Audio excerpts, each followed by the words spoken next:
Asante sana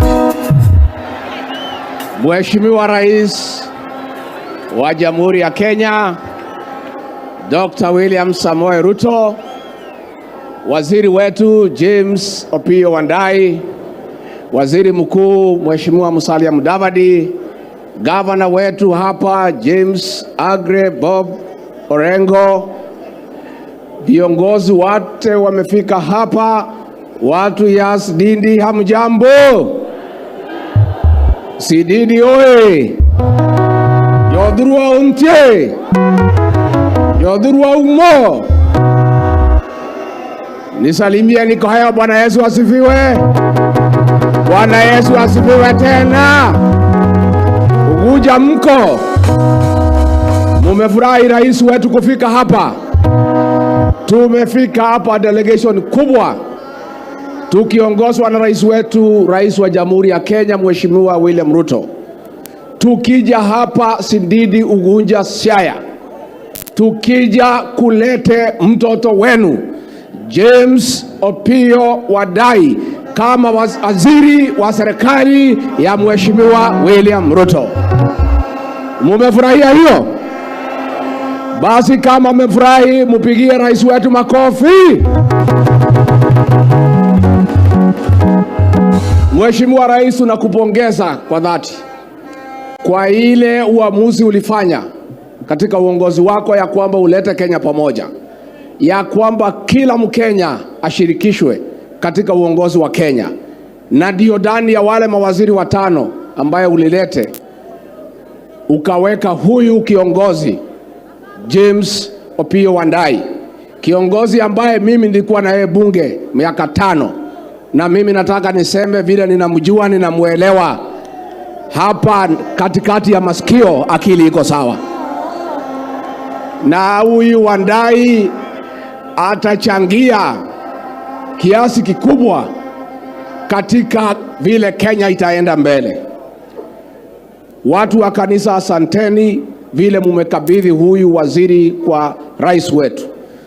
Rais na mimi na sisi zote kwa serikali tulipata uongozi kwa sababu ya maombi, na sisi tumeheshimu sana ile mumefanya sherehe ya kidini ya kumkabidhi kama viongozi wa dini huyu waziri kwa rais wetu William Ruto. Lakini Mheshimiwa Wandayi, nikueleze, ukianza hii kazi ukumbuke umetoka hapa, na wazungu wanasema charity begins at au wazungu wanaendelea wanasema east or west.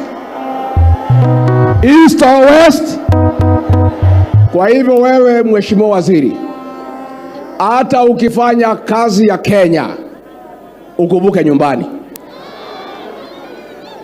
Hata ukiongea na hao viongozi wa dini wakusomee Biblia, hata Yesu Kristo alianza Jerusalem ndio aende Judea.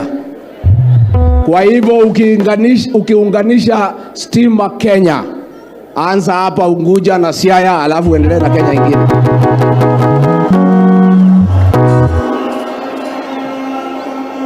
Mimi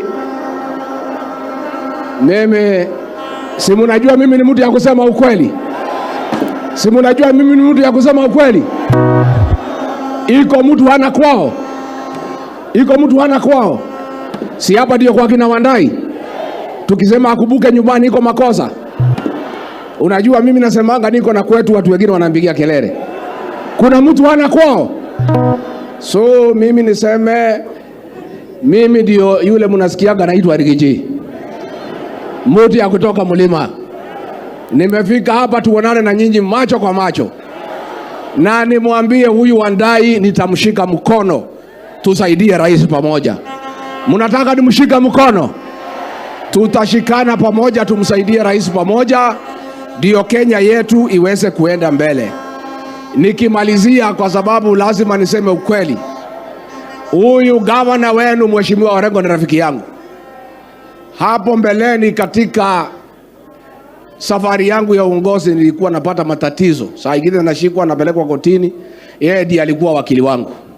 Na yeye ni kali, akifika pale kotini anatoa kizungu yote unawachiliwa. Shida yake anakuambia lazima umwambie ukweli. Anasema kama umeua mtu uniambie umeua, nitafanya vile utawachiliwa, lakini lazima uniambie ukweli. Lakini huyu Orengo pia ako bei kali ukimpatia kazi ya wakili. Alinifanyia kazi nzuri, lakini ningetaka kutangazia nyinyi nililipa yeye. Mimi sina deni yake. Ndio nimwalike rais. Ningetaka mtutetee kwa hawa watu wamekuja kwa serikali yetu, akina Wandai, Orengo na wengine. Huyu rais wetu ako na degree 3. Wanaweza ongelesha yeye kizungu vile wanataka. Lakini mimi bado soma sana, waniongelesha kizungu ya chini.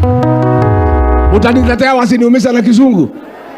Muko tayari tumualike rais wetu kwa makofi na shangwe na vigelegele?